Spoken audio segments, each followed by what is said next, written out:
Olá, pessoal! Para a nossa primeira aula agora do segundo módulo do nosso plano de estudo tutorado, nós vamos falar do nosso planeta Terra. Mas olha só, hoje a gente vai aprender que ele é uma esfera, na verdade, toda torta, faltando pedaço, né? Toda sofrida. Então, essas deformações da Terra, elas mostram para a gente a realidade do que é o planeta. E os nossos continentes, eles também não são fixos, não são aquela coisa toda, né, bonitinha dos mapas que a gente está acostumado a ver. Eles estão sofrendo alterações ao longo do tempo, o planeta sofre alterações ao longo do tempo, e a aula de hoje é para a gente falar um pouco disso. Vou apresentar essa nova realidade para vocês. Hoje eu vou usar um ovo aqui como a nossa forma de demonstrar o planeta Terra. Vamos lá, pessoal? Então, olha só, nos verdes aqui eu coloquei uma representação assim, muito mais ou menos, que eu sou uma péssima artista, que a ideia seria colocar aqui de modo mais visual para vocês verem os continentes, né, ao redor do planeta, como que eles funcionariam.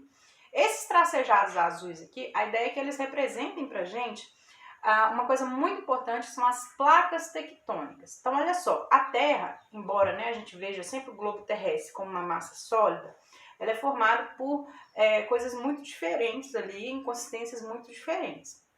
Nós vivemos na parte superficial da Terra, que é a crosta terrestre.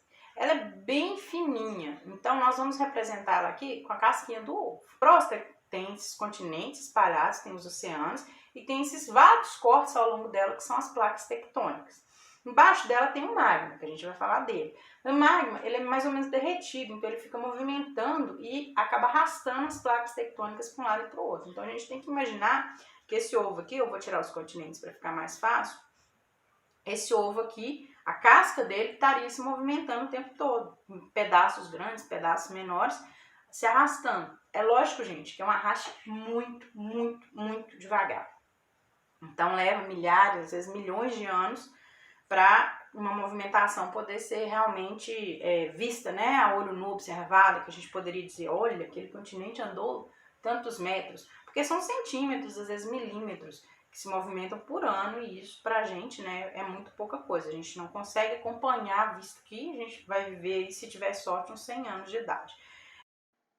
Dentre esses movimentos que a crosta terrestre faz, né, através das placas tectônicas ali se deslocando, a gente tem um movimento divergente, que é o afastamento das placas tectônicas.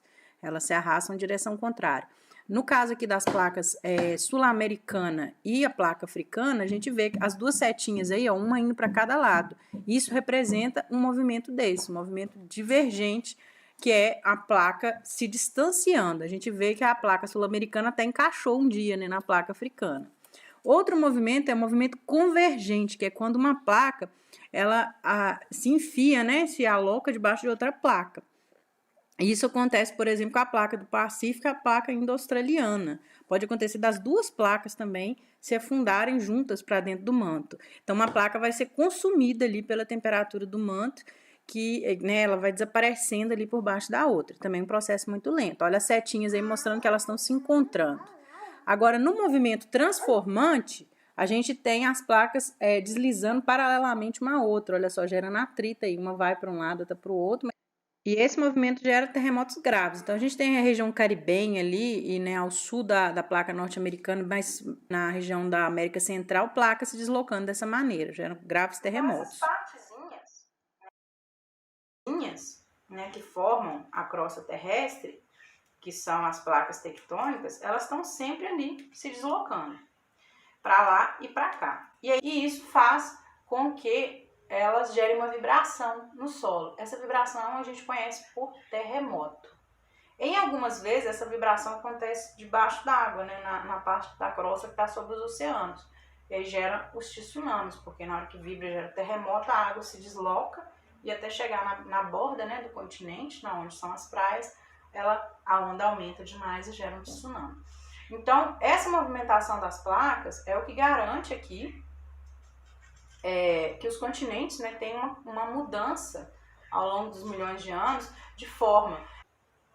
Então, a superfície do planeta Terra já teve um continente só, foi a Pangeia, muitos milhões de anos. Depois, esse grande continente se quebrou, formou a Gondwana e a Laurásia, e depois ele continuou se movimentando e formou os continentes da maneira que a gente conhece hoje. Eles também estão se movimentando, então esse movimento.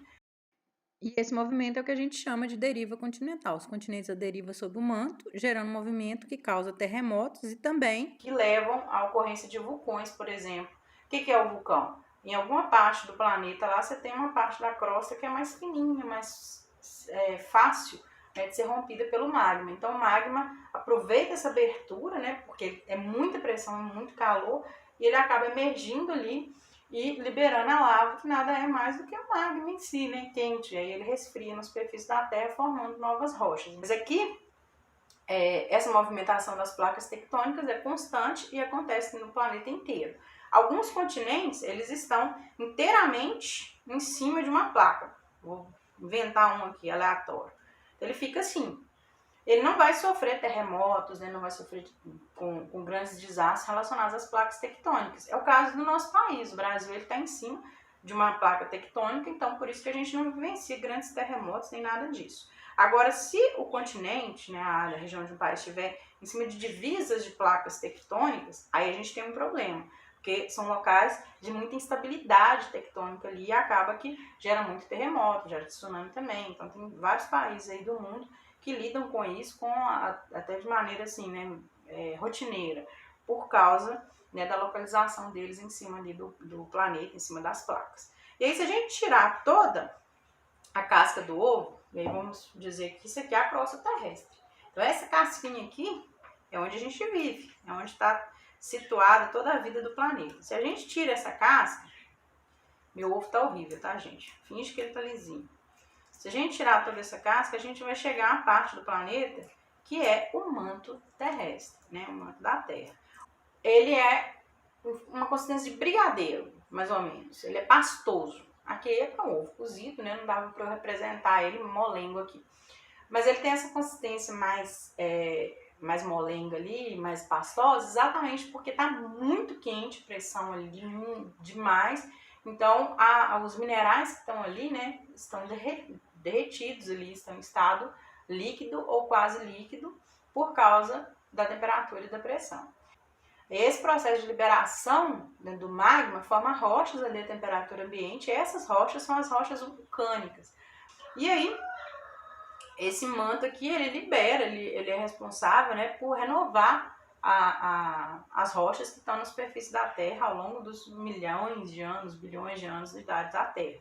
Então, ele ainda é quente, mas ele não é o mais quente. Então, nós temos a crosta terrestre, abaixo da crosta o manto, o galo, né, parece. Então, a gente tem a crosta terrestre, abaixo da crosta a gente tem o manto, e aí se a gente abrir o manto aqui, ó, a gente vai ter a outra camada da Terra. Então, deixa eu só fazer uma crosta fake aqui. Então, a gente tem a crostazinha da Terra aqui, o manto e o núcleo. Então, vamos lembrar. Núcleo é o que está mais por dentro, né? A palavra núcleo lembra isso. O manto envolve o núcleo e a crosta de fora, tá? E aí o manto é muito quente, tem muita pressão, mas nada se compara ao núcleo da Terra. O núcleo da Terra, no meio dele, vai chegar lá a 1000 graus, né? Então é basicamente ferro e níquel derretido, e isso mantém todo esse sistema, né, de rotação, de movimentação do magma, que é responsável por gerar também a movimentação das placas tectônicas, que é o que vai movendo ali e fazendo a formação da Terra do jeito que a gente conhece ela. Então, os terremotos vêm do quê? Dessa movimentação das placas tectônicas. Os vulcões vêm do quê? Do manto, né, que produz aquela pressão e altas temperaturas e libera ali aquelas rochas, né, aquele magma que vai formar rochas ali que no futuro a gente vai visualizar. E com isso a gente encerra a aula de hoje. Se vocês tiverem dúvidas, quiserem fazer sugestões, coloquem nos comentários ou me chama lá no grupo da turma, para quem é meu aluno. E até a próxima aula.